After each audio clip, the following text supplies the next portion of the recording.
ഈ president Trump tariff കൊണ്ടുവരിക മാത്രമല്ല ചെയ്തത്, അതിലൂടെ അമേരിക്കയുടെ ദീർഘകാല പങ്കാളികളെ വെറുപ്പിക്കുക കൂടി ചെയ്തു എന്നുള്ളതാണ് യാഥാർത്ഥ്യം.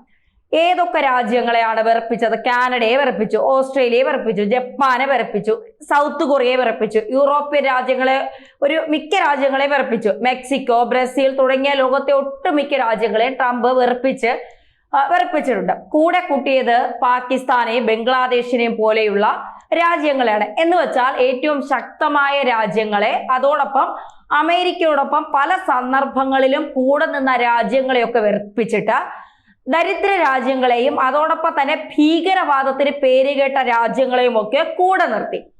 ഇന്ന് ട്രംപിന്റെ സുഹൃത്തുക്കൾ സിറിയയുടെ പ്രസിഡന്റ്, മുൻ ഭീകരവാദിയായിരുന്ന അല്ലെങ്കിൽ സിറിയയുടെ പ്രസിഡന്റ്, പാകിസ്ഥാന്റെ ഭീകരവാദികളൊക്കെയാണ്. സിറിയയുടെ പ്രസിഡന്റ്, പാകിസ്ഥാൻ പ്രസിഡന്റ്, പാകിസ്ഥാന്റെ അങ്ങനെയാണ്. ആ നിലയിലേക്ക് ട്രംപിൻ അധപ്പതിച്ചപ്പോൾ ഈ വിഷയങ്ങളെല്ലാം തന്നെ ട്രംപിന്റെ പ്രവർത്തികൾ കാരണം മറ്റൊരു വിഭാഗത്തെ ബാധിച്ചുകൊണ്ടിരിക്കുകയാണ്.